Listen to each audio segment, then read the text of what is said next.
हाँ, good evening dear students. Last class में हम लोगों ने पढ़ा था फंडामेंटल राइट्स और उसके बाद हम लोग ने डीपीएसपीज पढ़ लिया था, directive principle of state policies.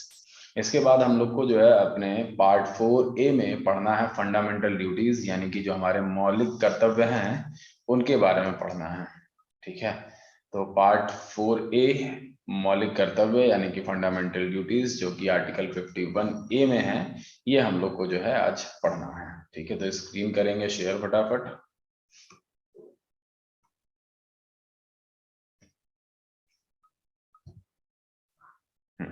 तो आप सभी का वेलकम और हार्दिक अभिनंदन और सबका सुस्वागतम। सबको स्क्रीन दिख रही होगी, प्रॉपर विजिबल होगी। स्टार्ट करेंगे हम लोग आज।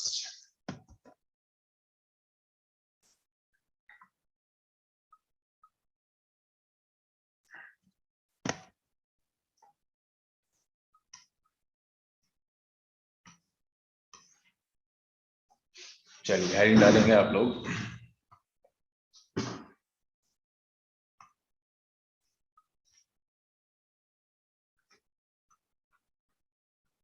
पार्ट 4A, जिसे हम लोग कहते हैं फंडामेंटल ड्यूटीज।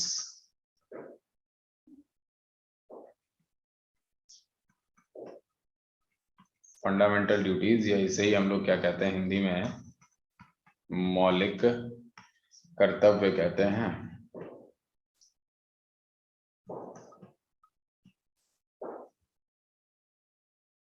ठीक है, और किस आर्टिकल में है बेटा? तो आर्टिकल 51A में।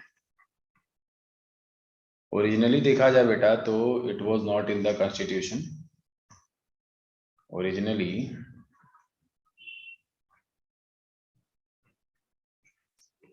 It was not in the constitution. ये हमारे कॉन्स्टिट्यूशन में नहीं था, ये हमारे संविधान में इनिशियली तौर पर देखा जाए तो नहीं था, लेकिन बाद में जो है इसको ऐड किया गया। It was added by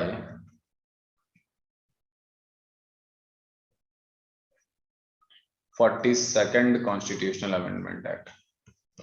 42nd constitutional amendment act, yes, 42वें संविधान संशोधन के तहत जो इसे ऐड किया गया था।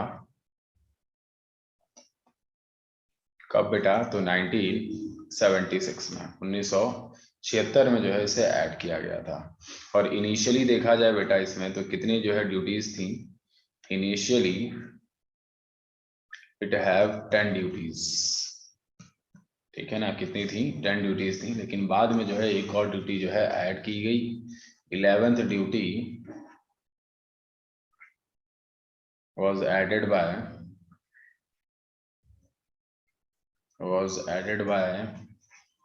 86th constitutional amendment act.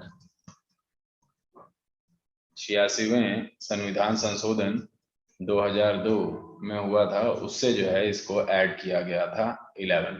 तो अभी अगर आपसे पूछा जाए कि टोटल कितनी हमारे पास फंडामेंटल ड्यूटीज हैं, तो टोटल हमारे पास जो फंडामेंटल ड्यूटीज हैं वो कितनी है बेटा? वो हैं 11। वो कितनी है बेटा? वो हैं 11।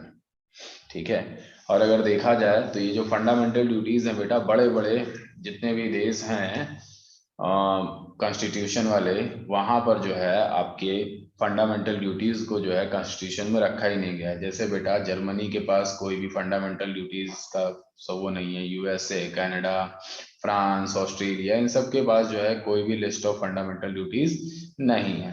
लेकिन अगर बेटा बात करें कि क्या कोई ऐसा देश है जिसके, इंडिया को छोड़ के, क्या उसके पास फंडामेंटल ड्यूटीज हैं? तो हाँ बेटा, जापानीज। जो जापान का कॉन्स्टिट्यूशन है, ये इंपॉर्टेंट पॉइंट है, Japanese constitution is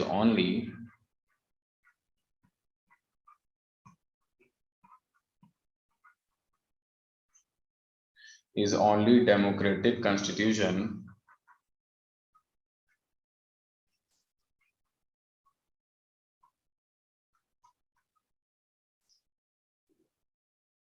in the world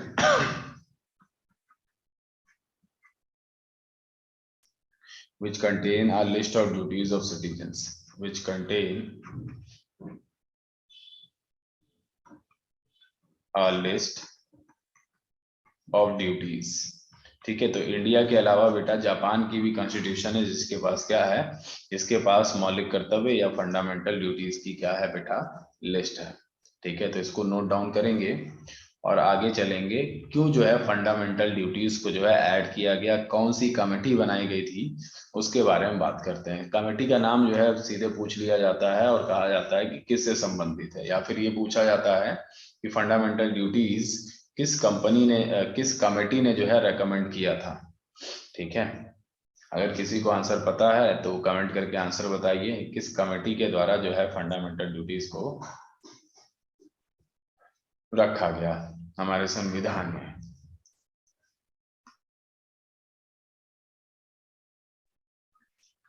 चलिए, नहीं पता है तो कोई बात नहीं, आई होप आप लोग ने लिख लिया होगा। ओके, ठीक है, तो इसको हटा देते हैं।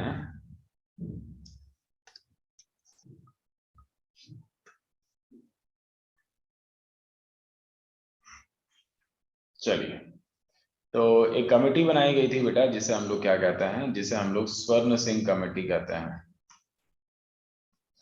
ठीक है, तो लिखेंगे स्वर्ण सिंह कमेटी रिकमेंडेशन, स्वर्ण Singh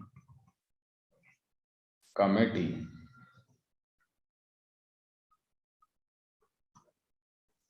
recommendation.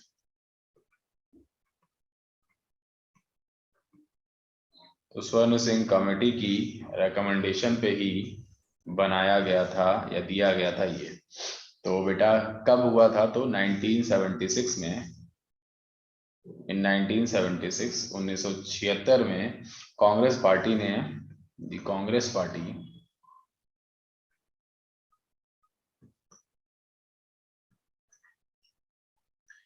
Congress party set up the Sardar Swaran Singh committee, set up the Sardar Swaran Singh committee.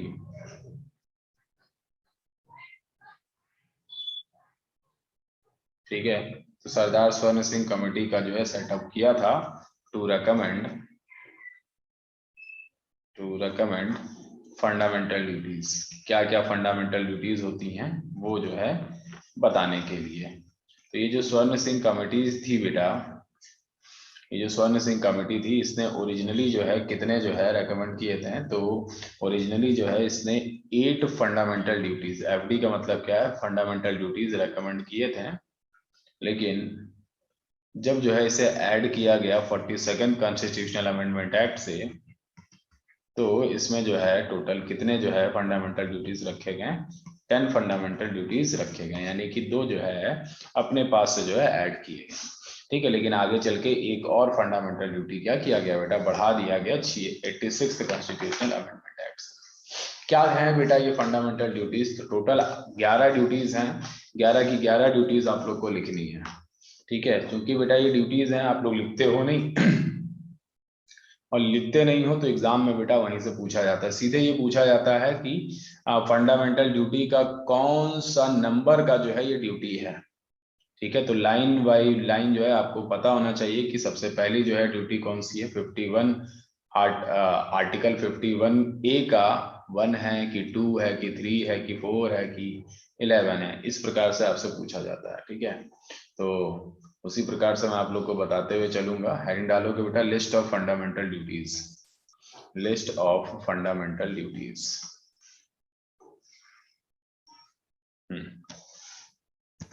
List of fundamental duties.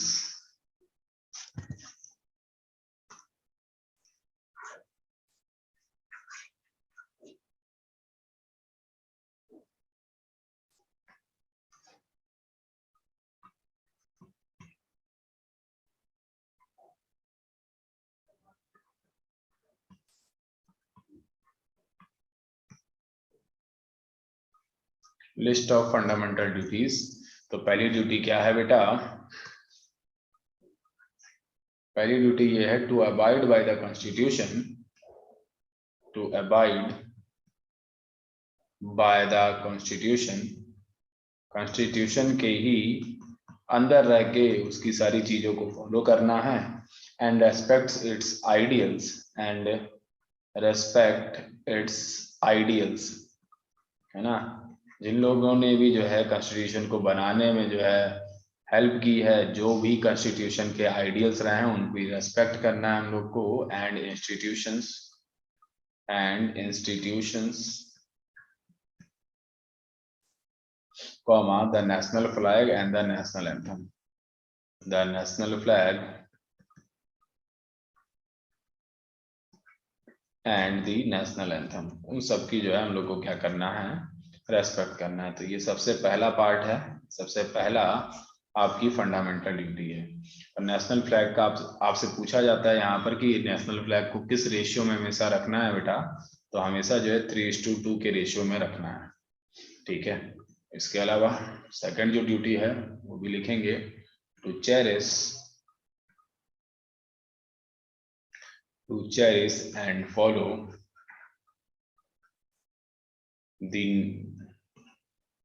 the noble ideas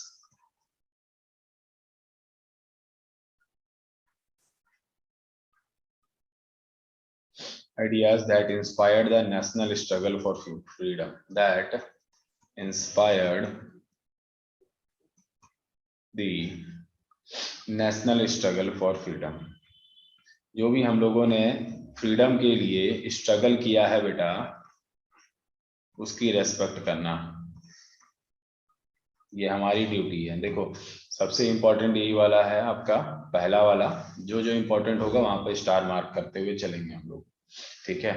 सी वाले की अगर बेटा बात करें, टू डिफेंड द कंट्री, नहीं लिखोगे बेटा, to uphold and protect the, to uphold and protect the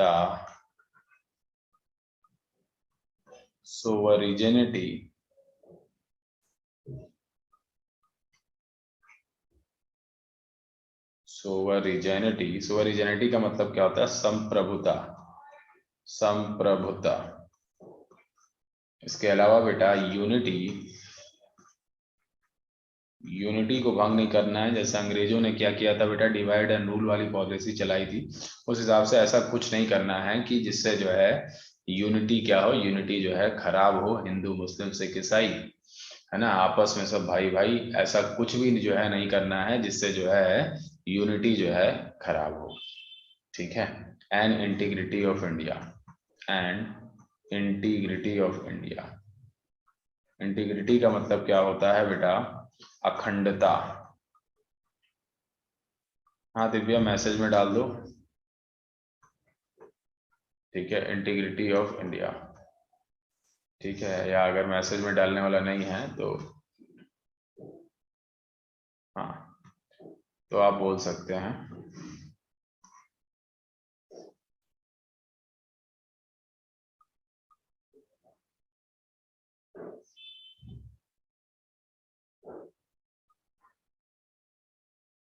चलिए आगे की तरफ जो है मूव करेंगे हम लोग। ये 3 हो गए, ऐसे करके हम लोग को 11 लिखना है।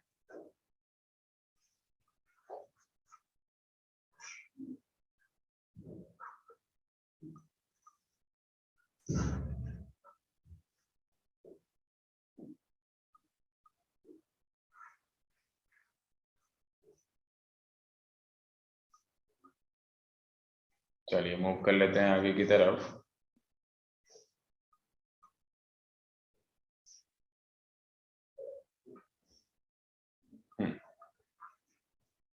चौथा जो है वो क्या है बेटा, to defend the country, to defend the country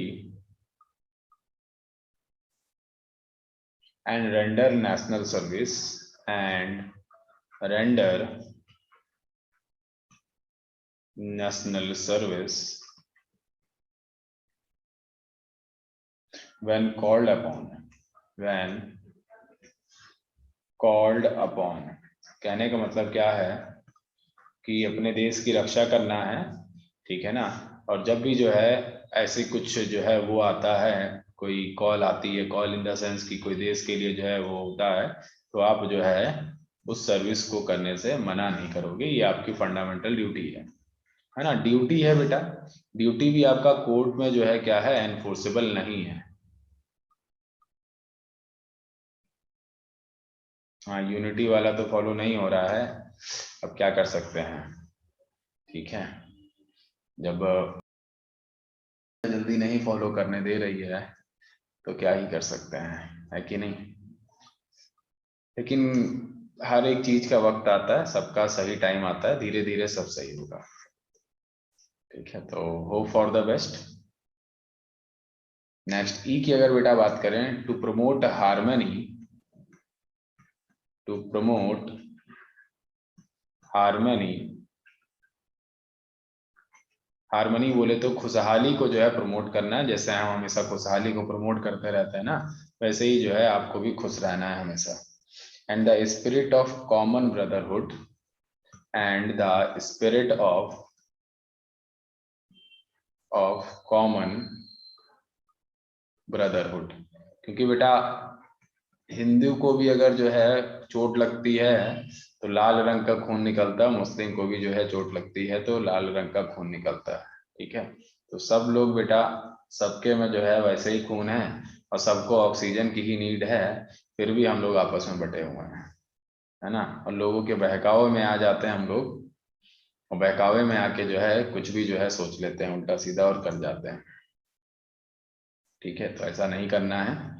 to promote harmony and the spirit of common brotherhood amongst all the people of India, ठीक है। इसके अलावा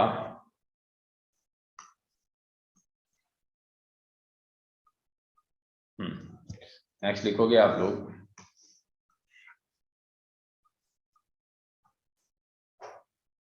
एफ, और एफ में लिखोगे बेटा to value and preserve, to value and preserve the rich heritage of countries, the rich heritage of the country's composite culture, of the country's composite culture। इसका मतलब क्या है बेटा, कि जो भी हमारा पुराना कल्चर था, है ना, वो हमारी ड्यूटी है कि उसको हम लोग को भूलना नहीं चाहिए, उसको बचाने की कोशिश करनी चाहिए, है ना। हेरिटेज का मतलब क्या है, गौरवशाली, गौरवशाली जो भी हमारी संस्कृति थी, आर्ट एंड कल्चर था, उसको जो है प्रेजर्व करके रखना है, उनकी वैल्यू करना है, उनको बचा के रखना है, ठीक है। ये भी जो है हमारी क्या है, ये भी हमारी फंडामेंटल ड्यूटी में ही आता है। चलिए आगे की तरफ जो है मूव करेंगे हम लोग, आगे की तरफ मूव कर लेते हैं फटाफट।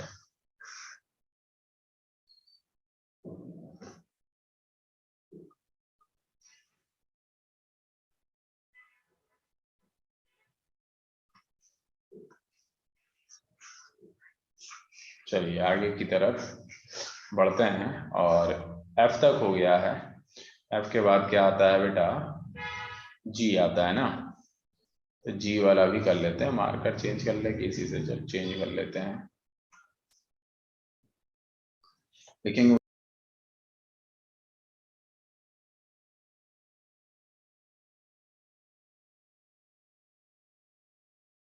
कर दिया। To protect and improve the national environment, to protect and improve the national natural, national की जगह नेचुरल इन्वायरमेंट,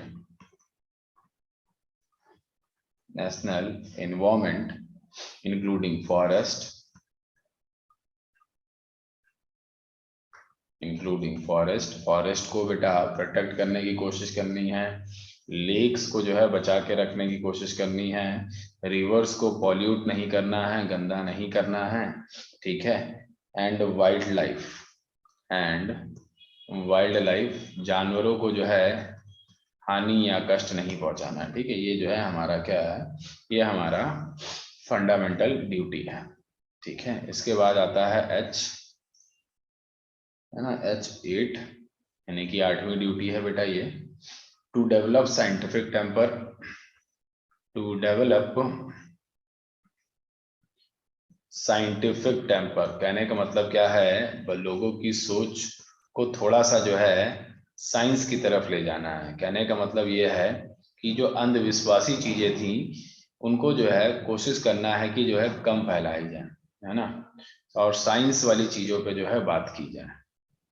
ठीक है, to develop scientific temper, comma humanism, humanism and the spirit of the inquiry and reform, and the spirit of inquiry and reform। Inquiry का मतलब क्या है बेटा कि क्वेश्चंस पूछने की जो है आपके अंदर क्या होनी चाहिए, स्पिरिट होनी चाहिए, क्योंकि जब तक आपके अंदर जिज्ञासा नहीं होगी जानने की तब तक आप जो है ना ही जान पाओगे ना ही आगे बढ़ पाओगे। समझ में आ रही बात?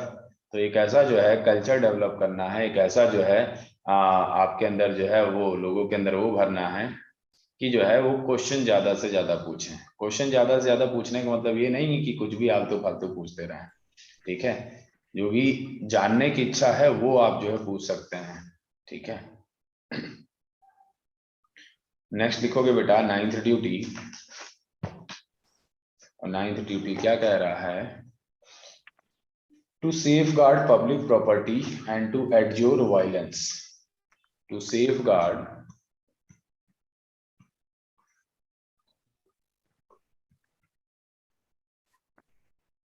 public property and to adjure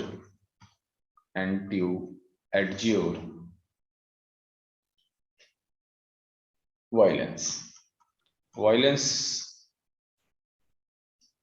से बचना है बेटा, और पब्लिक प्रॉपर्टी जो है उसको भी जो है बचा के रखना है। ठीक है, चलिए आगे की तरफ जो है मूव करेंगे हम लोग।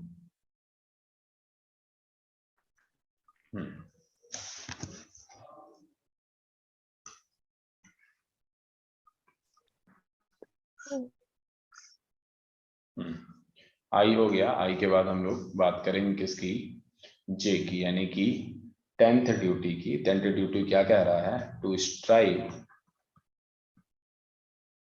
टुवर्ड्स एक्सीलेंस, कोशिश ये करना है कि हमेशा एक्सीलेंस की तरफ जो है आगे बढ़े। To strive towards excellence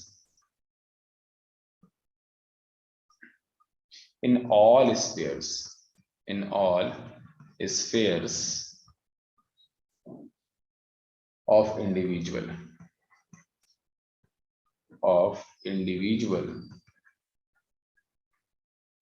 and collective activity।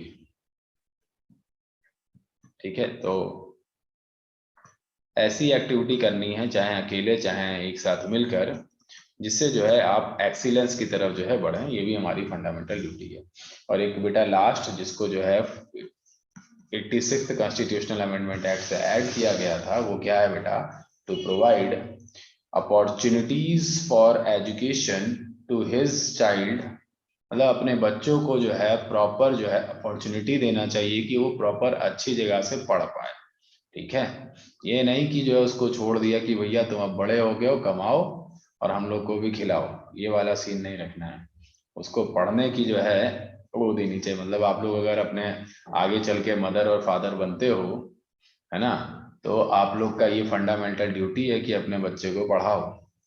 समझ में आ रही बात? लिखेंगे बेटा, to provide opportunities for education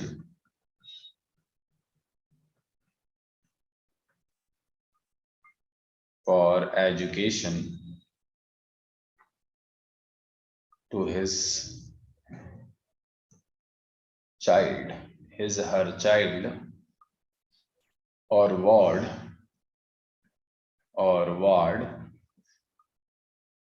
between the age of 6 and 14 years, between the age of 6 and 14 years, 6 से 14 साल के बीच में जो है पढ़ाना आपकी क्या है, फंडामेंटल ड्यूटी है। किस संविधान संशोधन से ऐड किया गया था, तो 46वें 46 कह रहे हैं 86 86 कॉन्स्टिट्यूशनल अमेंडमेंट एक्ट से जो है इसे क्या किया गया था, ऐड किया गया था। ठीक है, तो इसको आप लोग नोट डाउन कर लीजिए। यही आपका क्या था बेटा, यही आपका 11 फंडामेंटल ड्यूटीज थी, या 11 जो है मौलिक कर्तव्य थे। ठीक है।